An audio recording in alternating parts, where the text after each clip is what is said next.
अगर मुझे मिल जाएं तो हम उनके चरणों को धो धो के, अब धो धो के क्या करना है? वो धो के क्या पानी नाली में फेंक देना है?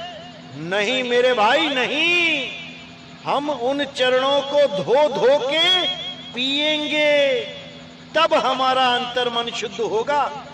अब कई लोग कहेंगे इसमें पीने के लिए कहां लिखा है, क्योंकि ये मन बहुत शातिर है, ये चरणामृत ना लेने के लिए कोई भी बहाना बना सकता है, क्योंकि इसको पता है अगर इस जीव ने चरणामृत ले लिया तो ये मन कुछ नहीं कर पाएगा, ये कुछ नहीं कर सकता, इसका अहंकार टूट जाएगा और वो जीव मुक्ति की तरफ चल पड़ेगा।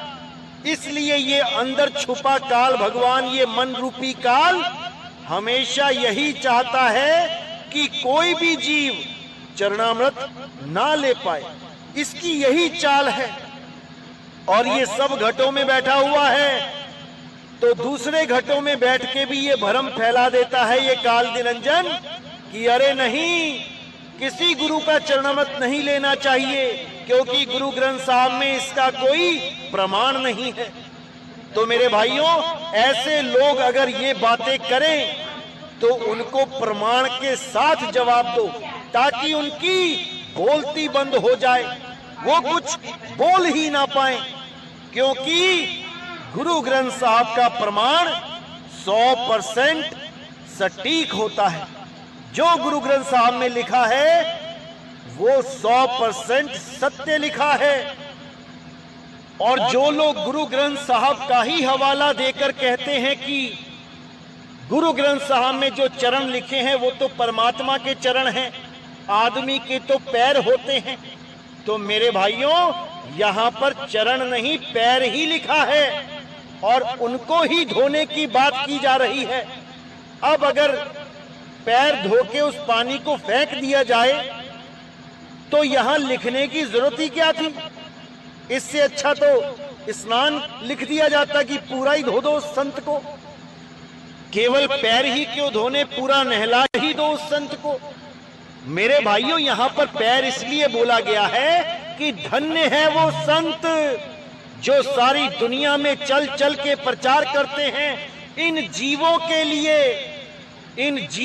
लिए अपने पैरों को कष्ट देते हैं, कांटे चुभवाते हैं, पत्थरों पे चलते हैं, क्या क्या कष्ट नहीं सहना पड़ता इन पैरों को।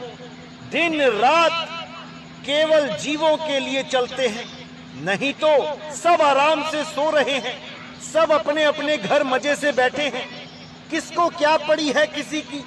लेकिन जो सच्चे संत होते हैं वो दिन रात इन जीवों के लिए पैदल चलते हैं।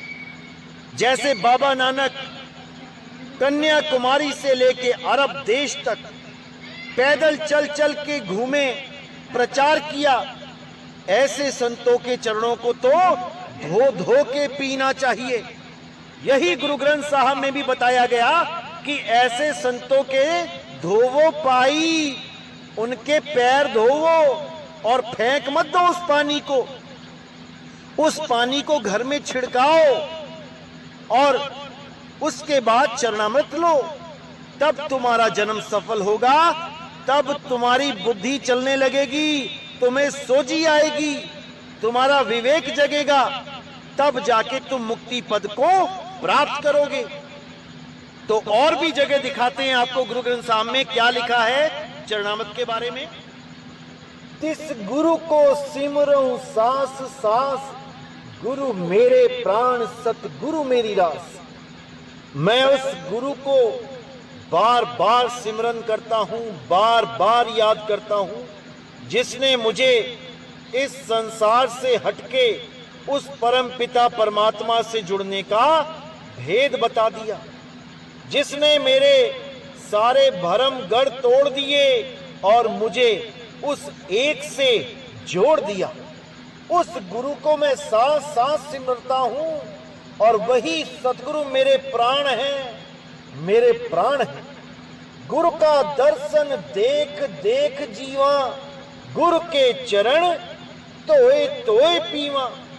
ऐसे गुरु को देख देख के बलिहारी जाता हूं और उसके चरणों को धो धो के पीता हूं। जिसने मेरे जन्म मरण के इस जंजाल को तोड़ने का मुझे रास्ता बता दिया, मुझे भेद बता दिया। अब मैं काल के हाथ नहीं लगने वाला, अब मैं दोबारा मां के गर्भ में नहीं जाने वाला। अब मुझे कोई नहीं पकड़ सकता, कोई नहीं। इसीलिए कबीर साहब ने भी बोला, जैसे स्वान कांच मंदिर में भ्रमते भूख मरियो, कहे कबीर नलनी के सुगना, तोहे कौन पकड़ियो।